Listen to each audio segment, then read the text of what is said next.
You're capable of certain stuff physically until your mind tells you you're capable of more.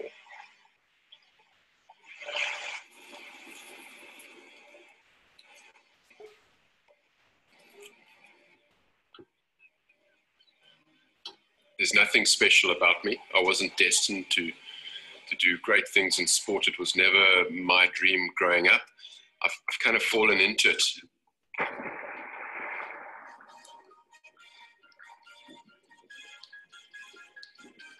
With swimming, it's very solitary. You're facing down, looking down into the deep ocean. You see stuff down there. It keeps you alive. I'm an open water swimmer. I've done swims all around the globe now. Obviously South Africa, Gibraltar, Taiwan, Alaska, Arctic Circle, Siberia, Australia, South America even. I was 31 years old when I did my first swimming challenge, which was Robben Island to Joburg. And it was only much later in life that I started to test my own abilities, and you know, one thing leads to another. All of a sudden you're setting world records.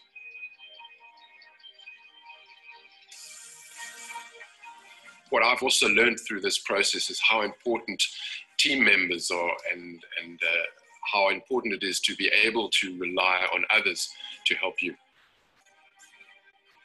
Training for the English Channel, it's hugely physical. You've got to get in the ocean, swim when it's flat, swim when it's raining, swim in the dark, swim in the breakers. Don't look for the best water, look for the worst water. Keep your body guessing, because something like the English Channel throws everything at you. When you're out there and you're really, really battling, it becomes very clear what's important in your life. This is definitely not full-time for me. I have a business that I run. I have a loving family.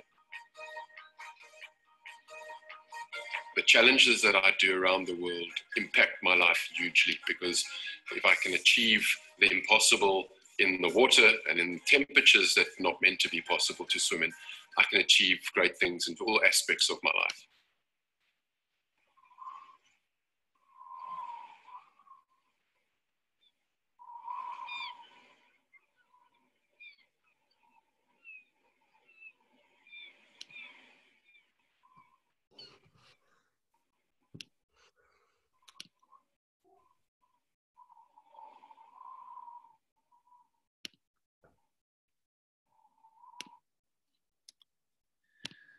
Hi, good evening everyone, and thank you for tuning in. My name is Greg Stockton. I am the host of the Global Network.life. This is a new project for us, and really what we're looking to do is try and inspire and motivate as many people as possible around the world by bringing in really good speakers, really good people that have got inspiring stories.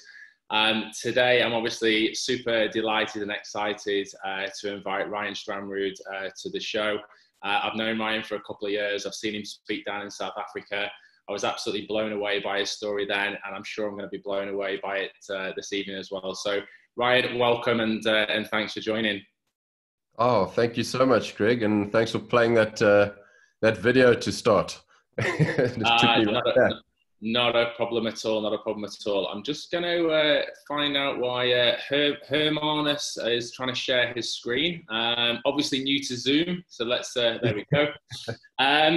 Okay, yeah, not a problem. Obviously, I really enjoyed watching that video, and obviously there's lots of things that I want to talk to you about in relation to the sort of trials and tribulations of your swimming. But before I get into that, what were you doing before you decided to go on this adventure of becoming a well-known sort of adventurer and ice swimmer? Oh, great question to start with, because I think it kind of hopefully will level the playing fields a lot. Before I started swimming, and I only started swimming just in my 30s. I'm 46 now, so it's not that long ago. Before that, Greg, I was a couch potato, loving the remote control and a packet of chips, and you know, loving my couch.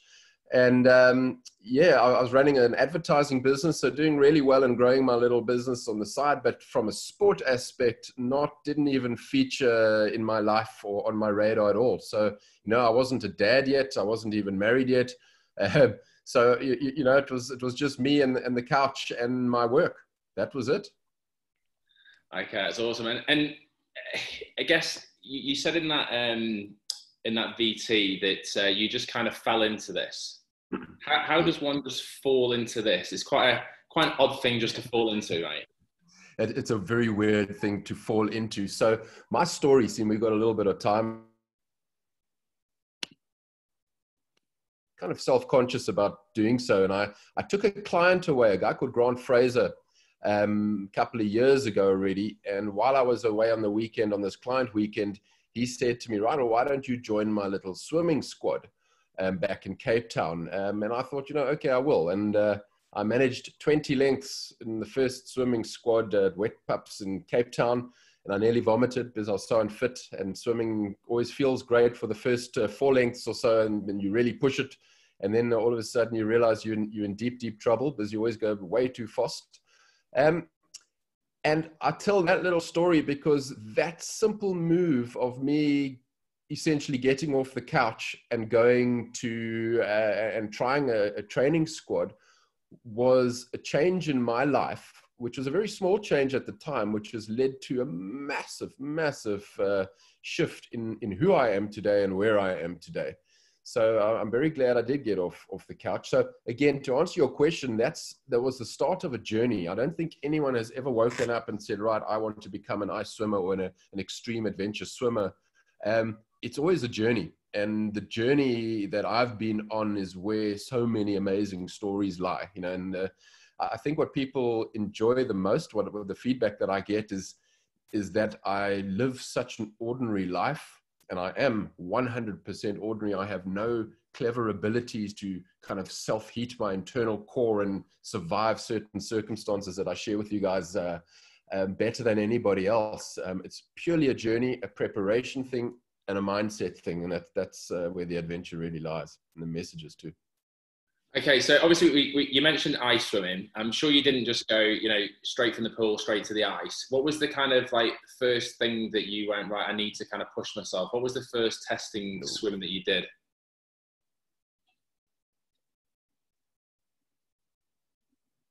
You there?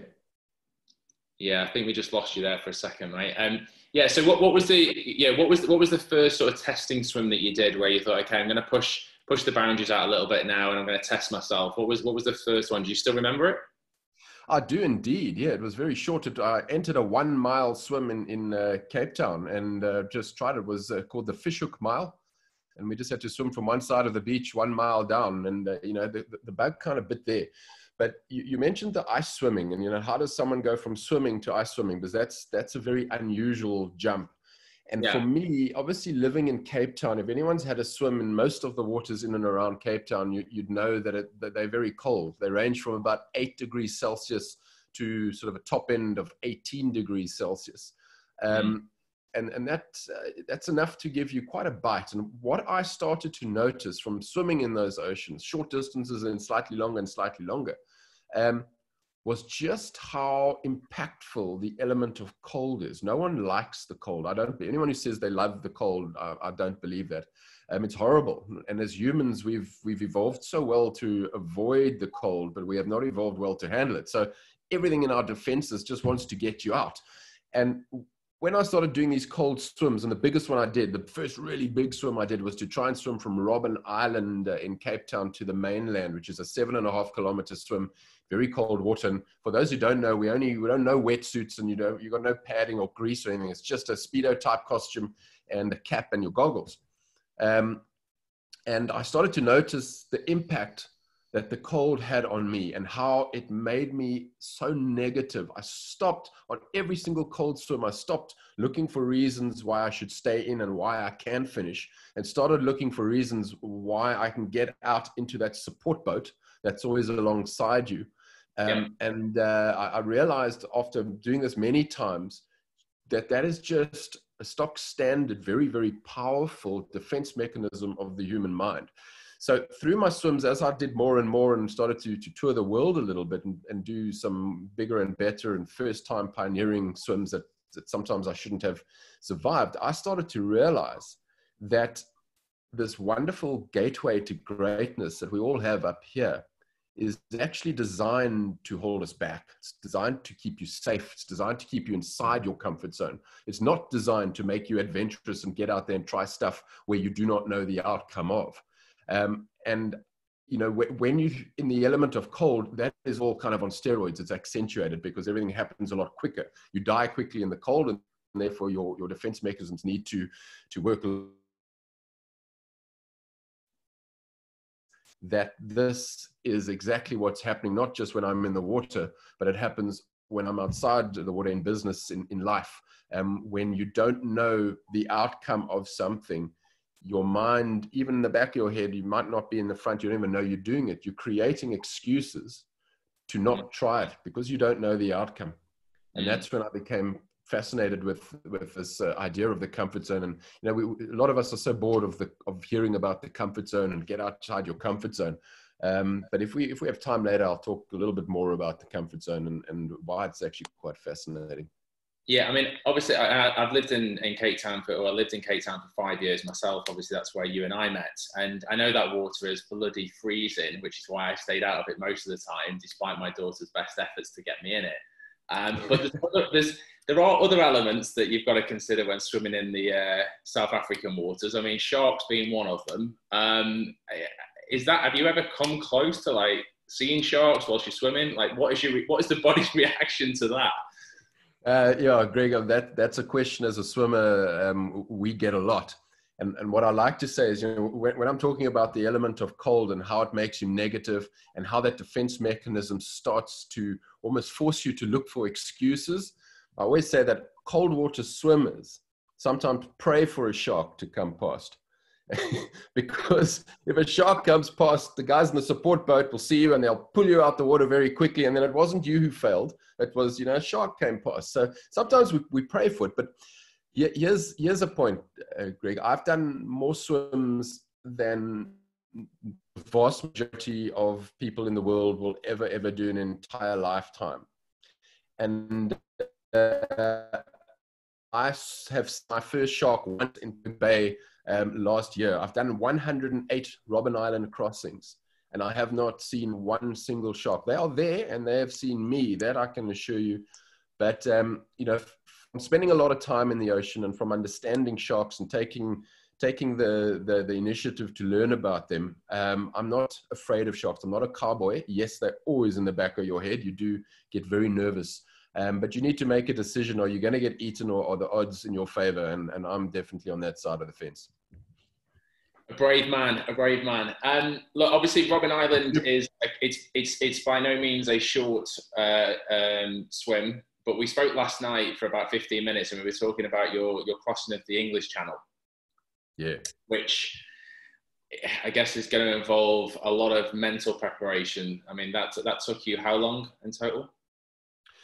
The actual swim took me 12 hours and 54 minutes. And that's for those who don't know, it's from Dover in the UK across to France. So it's a big swim. As the crow flies, it's about 34 kilometers. But as a swimmer, because of currents and different vectors and winds that were at play, I swam about 41 kilometers under my own self-propulsion on that day. So that's a big one. So how much preparation goes into something like that? I mean, obviously you've got the physical preparation, but I mean, the mental preparation must be quite intense to put yourself in that position for that amount of time. And presumably, obviously, that's not just in daylight as well. It goes through nighttime, does it as well? Yeah, correct. Yeah, I swam. I started, you know, it's tide. When you start is determined by the tides, not about when you feel like starting. And the week that I was there, I got to start at 8 in the morning and I finished just before 9 p.m. That night. So yeah, you clearly, for the English Channel, you do a lot of different training, what I call, and I didn't coin this term, it did exist, but it's total body confusion training. So as soon as you start training in a nice, comfortable swimming pool with lane ropes and a black line and warm water and a wall to push off, if you think that is going to work for you when you get in the English Channel, you've got another thing coming. So you have to swim in the worst water. Don't go look for that lovely flat warm water. Look for the cold water. Look for the rough water. Swim at night. Swim in the rain. Swim in the wind. Swim when you don't feel good. Swim when you're hungry. Swim when you're tired. You've got to do all of that training just to make sure that your mind and your body is prepared. And what most English Channel swimmers will tell you, that it's about 30% body. So once you've got your body and your fitness where it needs to be to take on the English Channel, 70% happens upstairs, and that's where the real training has to happen. And that's the hardest part. Yeah, no, I guess there's a lot of people that will watch, whether they're online now watching it live or whether they watch the repeat or listen to the podcast, and are probably in a position right now where, whether it be due to the lockdown that we've all got going on with coronavirus around the world, or whether they're just in a pretty shitty situation at the moment and are thinking about giving up. Was there a point during that crossing that you did cross your mind that I can't do this anymore, I've got to give up? Or what advice would you give to somebody that's actually in that mindset of, right, I've kind of had enough, I need to give up? Like, how do you take your mindset from, right, I can actually get out of this situation? Yeah, well, it's actually a fascinating situation that we're all in, and I sit and think about it. Essentially, everybody who's in a lockdown situation is having an extreme adventure, and I don't say that flippantly. I know, dying out there, so it's not a fun thing. But if you had to define what a adventure is, it's the unknown. It's doing something that you're nervous of, that you don't really know the outcome, and you're not terribly sure if you can pull it off. So that's the mindset you go into an adventure with. And here we are in this lockdown situation, and I've been thinking, how am I handling lockdown? Because I'm someone who's always out in the ocean, and here I am now cooped in, like everybody else. And I think that the thing that's helped me the most across this entire episode, this pandemic, is the fact that every single endurance swim that I have done, be it a 2-hour swim from Robben Island or be it a 15-hour swim somewhere else, every single one of them, during that swim, I'm thinking it feels like eternity. It feels like it's never going to end. I'm usually beating myself up. Well, how could I be so stupid to once again put myself in this terrible situation? But what I've learned from years and years of doing that is, within a few minutes of getting out on the other side, you think back, you forget about that so quickly. It just seems like it'll seem like a flash in the pan. And already, in South Africa, we're 2 weeks into a lockdown, and sure, but 2 weeks ago it seemed like eternity. Now those 2 weeks, I can't even remember them. So what I do, and it's very simple, is I know that the situation I'm in now, as tough as it is, in a week or two, it's going to be a distant memory. And life is going to go on. It might be a different life. We might have to do things differently, but that's where the adventure starts. And we're going to do opportunities differently as well when we get there. And trust me, the opportunities after this, certainly in our land, are going to be massive. That's a really, really good reflection, and I think so many people are going to listen to that, and yeah, it does put a lot of things into perspective. You're right, it'll pass, and when it's done, it'll just seem like it's gone in the blink of an eye, right?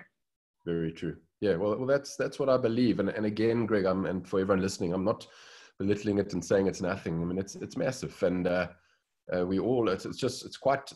I lie awake at night, actually, and I think about it, that pretty much the whole world is in the same situation. Living in South Africa, so often it's South Africa that's done something silly, and we're all alone and being laughed at. And now it's the entire world. We're in it together, and it's a whole new ballgame. It's amazing to watch how different countries are handling it, and the different things that you see on the social medias and how people are coping. That's just, the human mind fascinates me, and I'm very lucky to have the understanding that I do, that I've gained through the extreme challenges.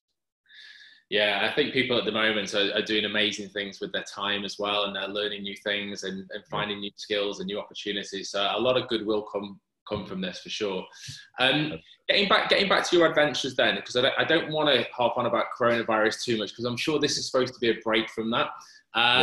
But when you're choosing your adventures and you're choosing these challenges that you've been on, how do you sit down and go, okay, well, that one, look, I'm going to go and do that, or that one's a little bit too risky? Because I know you've done, I think the first one I saw was it Siberia?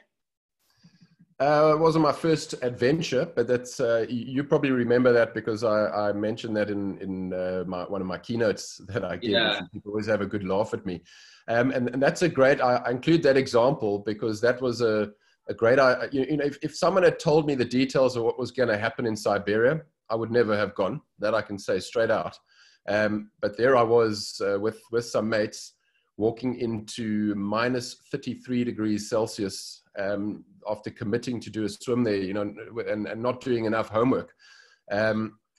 It was a fascinating mindset for me because, you know, when you arrive in Siberia and, you know, you're all kind of gung-ho and you've just got to swim a mile at this event that we had entered into. And then you get off the plane and you realize something's wrong, and you get on a bus and you're escorted to the swimming pools, but there are no swimming pools. It's just a frozen lake. And they get out chainsaws and they cut through this frozen lake, and the air temperature plummets to minus 33 degrees Celsius. It is just, it's a little more than this at that stage that this human mind could handle. So, you know, the absolute impulse kicked in is run. You know, you've got to get out of Dodge. And myself and a few others went on a mental journey that had to take us from a mindset of, hell no, we're dead. If I strip off, you know, I had 2 gloves on each hand and 2 beanies. I was so freezing. You breathe out and your breath like literally drops to the floor. It's quite an incredible thing to experience. And the idea of stripping off those clothes into a Speedo and then diving into the 0.3 Celsius water to try and swim in this cut out lake was way too much for my mind to handle. So to go from that to actually making the attempt in Siberia and actually diving in head first, I had a real great number of epiphanies because I really, really believed it would be impossible, and I really believed I would die, and I was petrified. And yet I did it a kilometer anyway. I did it, and I survived it, and it hurt like hell. And during, I was obviously saying all those things. How could you have been so stupid? This is the end. And 5 minutes later, not quite 5 minutes. It probably took about an hour to thaw back out and find my sense of humor. Then I realized that I just achieved something that I truly believed was impossible. And I started to unpack a little bit, but why did I truly believe that that was impossible? You know, why? And you start to unpack and realize that that's the reason. That's your mind. That's a defense mechanism. Of course, we've evolved really well to stay safe. It's important to the survival of our species, but it keeps us too safe. It's a little bit too restrictive.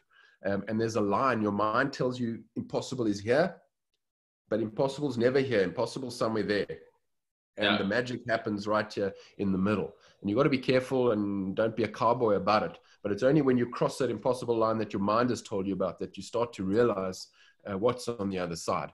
And once you've dabbled in that and you realize, you know, what you thought was impossible, now you've actually pushed past it, you know, your eyes open and you start a journey. And that's the journey that I'm currently on and I've been on for a number of years. Yeah, proving the impossible. Look, I know I think you've got some footage of that event. But before I ask you to play it, I just want to ask you a quick question. So you just mentioned about before that event started that you genuinely thought, I'm going to die, this is too much. And at the end of it, you kind of unpacked it and went, I've just done the impossible, which is an amazing reflection on what you've just done.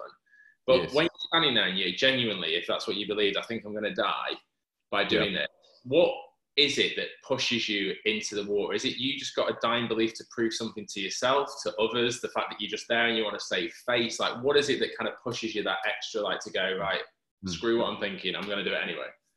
Or are you just a maniac? No, I'm not a maniac. I'm a single dad with a little lighty that I love dearly. So yeah, it's a good question, Greg. It's a combination. One, I was with a bunch of mates, and there's something else that happened in Siberia that I haven't shared with many or anyone. And to be honest, maybe I'll share it right now. It's not a story I share at all. But just before I went to Siberia, I got diagnosed with a heart condition. And I was told that I should, you know, slow down dramatically and on a number of levels. I won't go into it.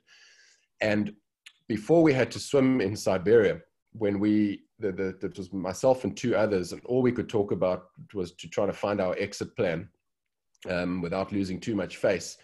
We had to do a medical, and they had this like sort of a old combi where they had made it into an ambulance, I suppose, and we had to go sit in there, and they did some tests on you just to make sure before you jump in that water that you of sound health. And when I went for my test, I had to disclose what medications I was on, and I told them what had happened reluctantly. and they also picked up some stuff in their tests, and the medical team in Tumin, Siberia, said, sorry, but you're not going to swim. You may not partake or do the challenge you've set out.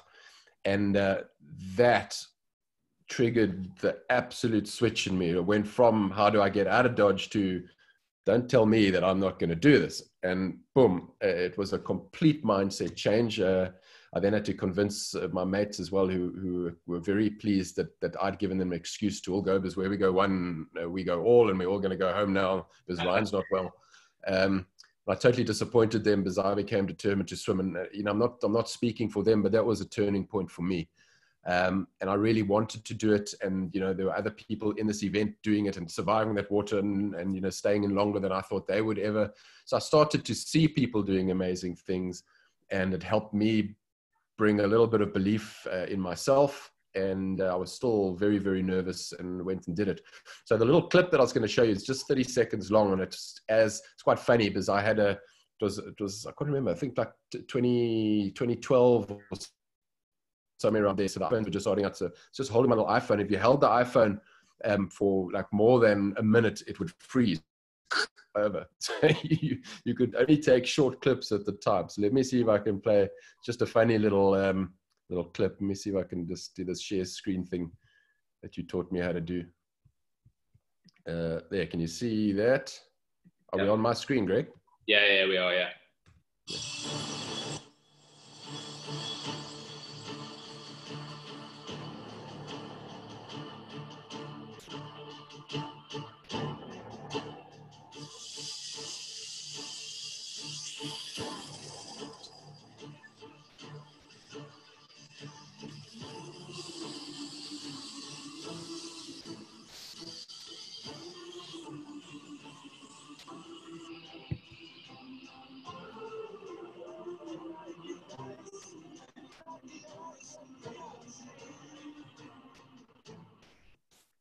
So that is, I'm just going to stop that share quickly. That was just us arriving and starting to realize what we got ourselves into. And that's quite a fascinating story that goes from there.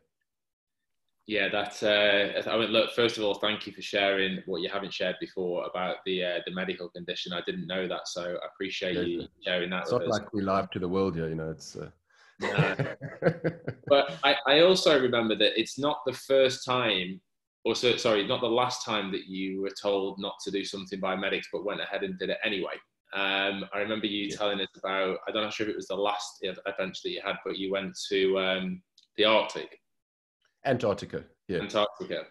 Yeah, I presume you're talking about Antarctica. Yeah, and that's very true as well. And again, I don't want anyone listening to think we're cowboys. We do a lot of preparation, a lot of thought and planning and training that went into something. But we'd reached a point after doing lots of swims around the world and in colder and colder circumstances and, in different water temperatures and conditions. And we got to a point where I've been pushing past what I call my own impossible many times. So, something that I didn't think I could do and figuring out how to do it and then realizing I actually could and, developing the brain. And myself and a couple of others got to a point where we wanted to look a little bit further. And because we'd already been pushing some limits and we wanted to see if we could try and push what was meant to be medically possible for a human to endure. That was the challenge we undertook in Antarctica. So it was set up by others. I was a passenger on that trip. And yes, basically, I won't go into depths and details, Greg, but the medical, guys who listened to our story and who we had to brief and who had to help us through that, because our story is very rustic. We not sponsored, so we don't arrive with our own medical teams and support teams. We got to kind of use, in this case, who was on the cruise liner that we went across, we had to use the ship's medical team and their crew to help us. And they'd all prepared to help us, but when we got there, they kind of sat us down and said, explain how long you want to do this mile in Antarctica. So how long are you? It was a mile. It was a mile. Sorry, yeah. The mission was to try and swim 1 mile south of the Antarctic Circle, which no one had ever achieved yet, an official ice mile under the International Ice Swimming Association's rules and regulations. You've seen the keynote, so I talk quite a lot about that. It's an amazing thing, but part of the messaging that I take up is, I'm sure there's some people watching, you know, how do you stand in front of corporates and help corporate mindsets from ice swimming? And let me tell you the similarities between facing a very daunting task or challenge in the corporate world are just unbelievably similar. And the amount of hurdles that we faced before we got to make an attempt in Antarctica were massive, you know, from the crew putting us as their bottom priority because we're going to inconvenience passengers, right to the medical team saying sorry, but because we had to disclose that the mile in the water is going to take us between 25 and 30 minutes. And they're saying, but hang on, the medical journal says in this temperature water, you've got 5 to 10 minutes. So, you know, it's a suicide mission. No, we're not. And they you know, they were very reluctant. In the end, absolutely brilliant. And I think we taught them something and they taught us something. So it was a very difficult place for us because, you know, we didn't exactly leave the shores of Cape Town with the blessing of everybody, go and do this. What a lovely idea. It was, you know, friends and family were pretty much saying to these guys, no, you know, family were, hey, Guana, don't do this. And when we got to the ship, you know, all the medicals, don't do it, don't. And to overcome all those hurdles, and then you throw in some leopard seals and various other things as well in the water, and suddenly you've got a real adventure on your hands. Yeah, how important was the team? How important was it doing that as a team? Like when you're out doing those adventures, having those people around you. Oh, absolutely, you're paramount, Greg. And I also say this very, very openly. If you ever hasn't attended a keynote of mine, if I tell the Antarctica story and show the video clip, you will see me making an attempt in Antarctica to do what we set out to do, albeit not south of the circle. We missed the geography a bit, but that's besides the point. There is no way I would have finished my swim without the support team alongside. And I'm not talking about over there. I'm talking like here. So here's me swimming. Here's the support boat. Because, you know, we were swimming in water that was -1 degree Celsius. Personally, I was in that water for 32 minutes, which is way longer than anyone should be. And, you know, obviously just in a Speedo, and your mind starts to go, your body absolutely shuts down. And the big challenge is just to try and keep a little light of focus and to reach the goal. But it's quite nerve-wracking because you can actually feel yourself dying. You know what the outcome is if you do misjudge your abilities. And if it wasn't for that support team alongside that were egging me on and giving me the thumbs up and you know, showing positive faces, I would have been too scared. I would have pulled out, because you know, you can feel yourself going downhill. And then of course, everyone back on the ship who bring you back to life. And again, the guys who set this whole challenge up, you know, they take all the credit. It's an absolute team effort without a doubt. Phenomenal. Yeah, well, like I said, I've seen the footage, and it's one thing to imagine it, but actually watching it is another thing. So yeah, amazing adventure. I've got 2 more questions for you. Before I dive into them though, if anybody's on this Zoom and you want to ask Ryan a question, just go onto the chat box, which is located at the bottom of your Zoom account. Message me privately, so theglobalnetwork.life. And then what I'll do is I'll bring you on live onto the call to be able to ask Ryan any question that you want. So if you can do that now while I go through the next couple of questions, and I'll bring you on and you can fire away. Okay, so a couple of questions from my side. First one, obviously, I met your little boy last night. Yes. When he turns around and says, "Daddy, I want to follow in your footsteps, and I like the idea of doing this ice swimming," is that something you're going to support, or try and talk him out of, or steer him in a different direction? Definitely steer him in a different direction. Yeah, no. No, I tell you, if he decided, look, if he decided to do some of the silly thing, Bridget, and he's showing no signs of wanting to, which is great. In fact, now all he does is, you know, it's just cool when I'm on TV or I'm in a magazine or something. So that's the only thing I get out. But if it's cold and I've got the car window open and I tell him to close it, you know, he's like, "Dad, you're an ice swimmer." You know? So I just get the attitude right now, you know, like you don't get cold. But I'm trying to explain that I swim in the cold to challenge myself. I don't like it. Now, Greg, it's tough, and I think he's going to be a lot more sensible than his old man. Okay, awesome. And next question is, what is next for you in terms of challenge? Have you got anything in the pipeline at the moment?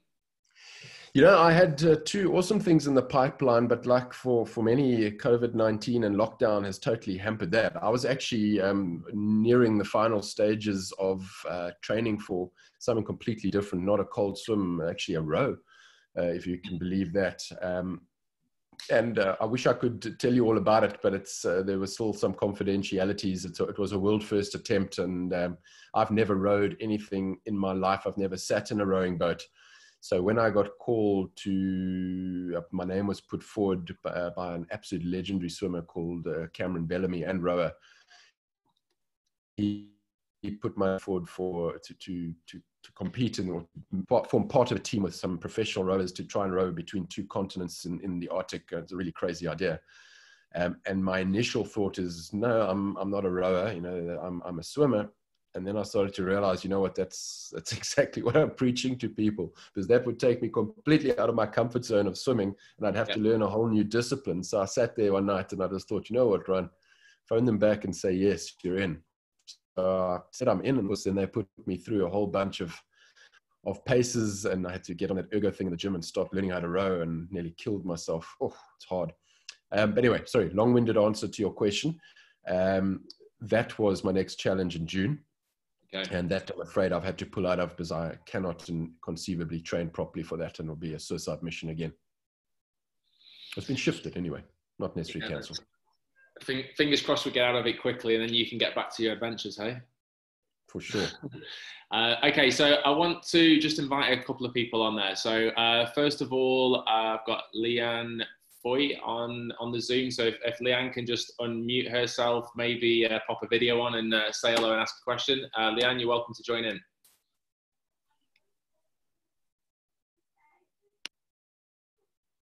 Cool. While we wait for Leanne. Hi, Ryan. Oh, there you are. Okay, wait. Hello, Thanks Leanne. so much for your time this evening. I'm not going to put you on camera because I've just worked out. Question for you. You mentioned that your difficult swims are around 70% on your mindset. Yeah. What techniques did you use or would you use to focus your mind to get through these difficult situations, and how can we apply these in everyday life? Good question, Leanne, and I wish I could tell you I had a step 1, 2, and 3 how to get there. I have got there from lots and lots of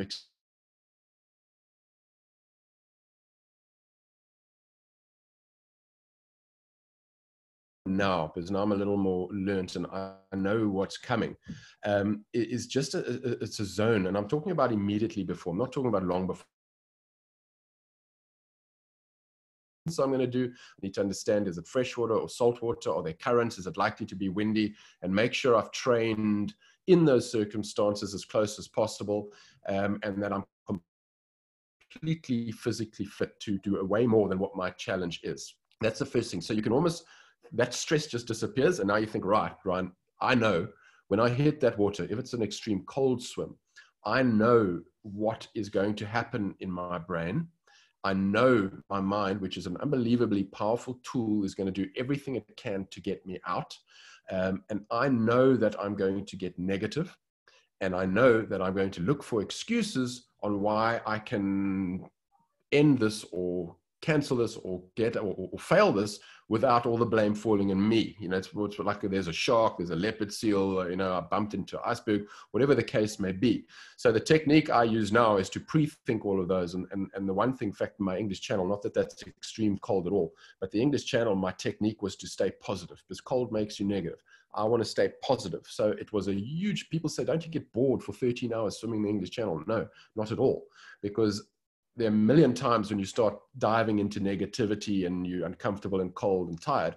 And I would then tell myself a joke or think of something funny or rely on my support team to create something funny, show me a whiteboard with something written on it that they know will make me laugh.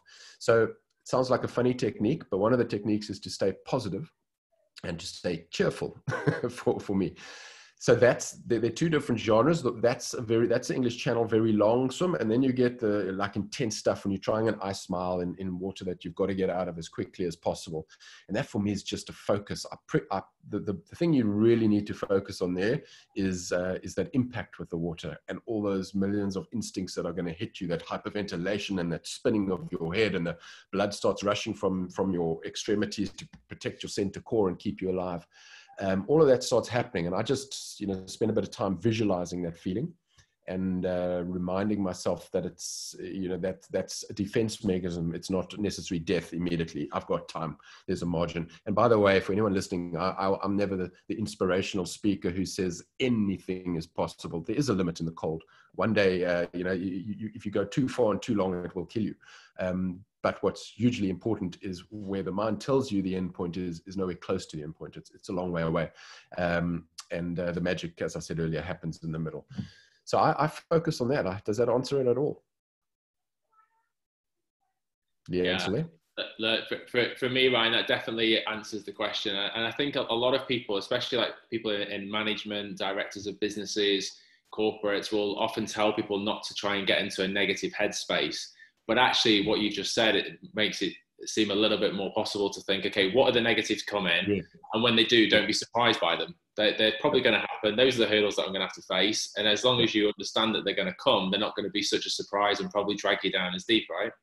Correct. And that was the other part. Sorry, that was the other part of Leanne's question, was how do you apply that in everyday life?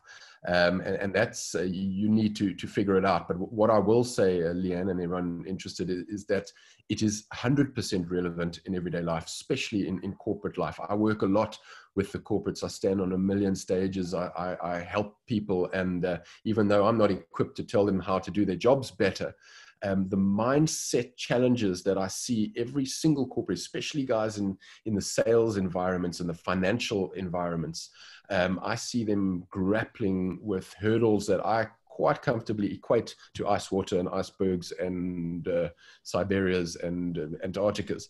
They're as challenging. And if you have a way of looking at challenges and turning them into positives and understanding why you are defaulting backwards to comfort, why you don't want it, why is it don't know the outcome, and the outcome might be negative, and therefore I'm not going to try that new thing because I can stay right here and deliver in my comfort zone, and I'll know what the response will be. It might not be the exact response I want, but I'm going to get by. But if you try it over here, yes, you might fail, but you might succeed. And if you fail, you've learned something. And we can only grow if we keep learning. But you also might succeed over here, and boom, off you go in a different direction. And I've made it extremely simplistic. I go into a lot more detail when on stage and working with groups. But